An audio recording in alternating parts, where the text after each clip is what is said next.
Nanos is the president of SES Research and joins me today to talk about the latest poll that SES has done on voter intentions and their perceptions of various party leaders as potential prime ministers. Mm-hmm. So what do you make of Dion being practically tied for best PM with Leighton far behind Stephen Harper? Well, I think it'd be fair to say that it's not very good news for Stephane Dion. I think the reality is that the high point for the Liberals was really the Liberal leadership, and they failed to kind of capitalize on that. The Conservatives stepped into a void. They started to kind of communicate and run attack ads on Stephane Dion to kind of define his image, and the Liberals have been silent. So I think what we see is kind of a cumulative effect of the attack ads. I think what's most striking is that Stephane Dion is at 10% in Quebec, his home province, where they know him the most. He trails Stephen Harper, Gilles Duceppe, and Jack Layton in his own province at 10%. And in Atlantic Canada, doesn't he trail nobody? No one would be the best prime minister. Now that would be, I think that. No, actually, in Atlantic Quebec. Canada, he actually is. He's second after Stephen Harper. It's 23% Okay. of Atlantic Canadians chose Stephane Dion. So Stephane Dion does a little better Mm-hmm. in Atlantic Canada and also in Ontario, but he doesn't do well at all in Quebec and also Western Canada. Okay, well, actually, that earlier you spoke about the Conservatives' definition of Stephane Dion. Do you think that that's been what we've been seeing here, or has it been an issue of the Liberals not being able to define themselves, or a bit of both? Actually, there are a number of things I think are at play. I think for the Prime Minister, Stephen Harper, he's come off a year, and overall, our polling has shown that a pretty significant number of Canadians give him the nod when it comes to trust and competence. They've seen him very focused in the last year, and he doesn't seem as scary as the Liberals tried to make him out as in 2004 and 2006. So, in a way, the Liberals had kind of tried to make Stephen Harper so scary that they set expectations so high that it was easy for him to really kind of seem as a quite moderate prime minister.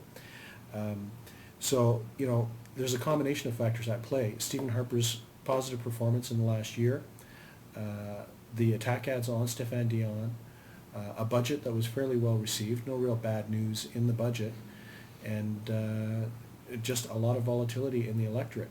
But it's pretty clear that, where Stephane Dion has his problem, it's in Quebec. If Quebec makes up 25% of the population and Stephane Dion's at 10%, it's just it's a big mountain for him to climb in order to start tilting those national numbers if he doesn't do better in his home province. Okay, but we see low numbers for Dion, but yet we see that the Liberals actually have quite the Conservatives still lead, but the Liberals aren't doing as poorly as Dion's numbers himself for leader might indicate. Why do you think we see that the Liberals are still riding relatively high with respect to Dion's numbers? Are Canadians still parking their votes with Liberals? Well, I think what we see is kind of the residual brand strength of the Liberal Party. If we rewind to the last election, there was a criminal investigation, a botched campaign, a tired leader, and just a bad campaign in general, and the Liberals still won 30% of the vote. And I don't think we should underestimate, or anyone should underestimate, the resilience of the Liberal brand. What I find interesting right now is that we have one party where the leader is ahead of its party, and that's Stephen Harper. Mm-hmm. Like, Stephen Harper's in majority territory, but the Conservatives are not quite yet there.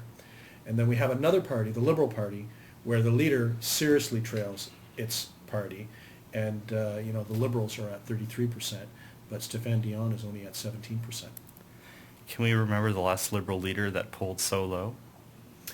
Well, Jean Chrétien did quite low before 1993. If you remember, I'm not sure if he was as low as Stephane Dion, but Jean Chrétien was yesterday's man. He was the former Trudeau cabinet minister. He was old, he was tired, and even Liberals were griping a lot about Jean Chrétien.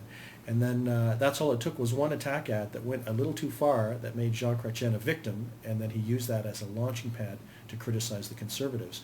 And I think there's a lesson there for the Conservatives today, that they have to be very careful in how they run any kind of negative ads or advertisements against Stephane Dion, because if they just go a little too far, they could actually turn the whole thing. They could turn the whole thing around And Stephane Dion can say, aha, see, I told you, they've just gone a little too far. He's crossed the line. He's attacking French people. They're attacking Quebecers.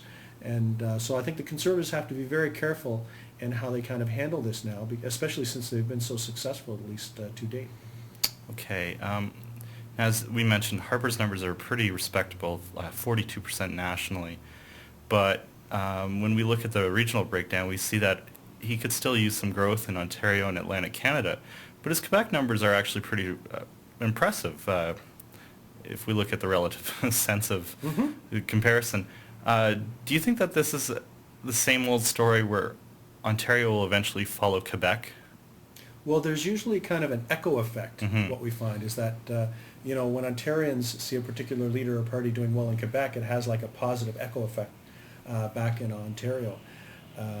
So we could, it's possible for us to see that, but I think, at 42%, that's actually very good for Stephen Harper.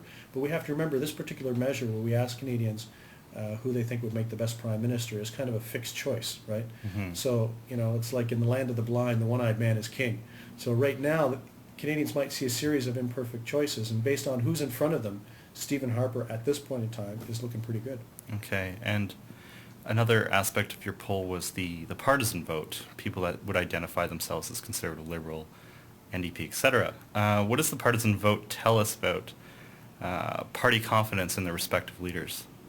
Well, what's very interesting to see is that Stephen Harper ranks as the second choice among all the other committed party supporters. So, for example, 1 out of every 4 committed Liberals chose Stephen Harper as the best person to be the Prime Minister.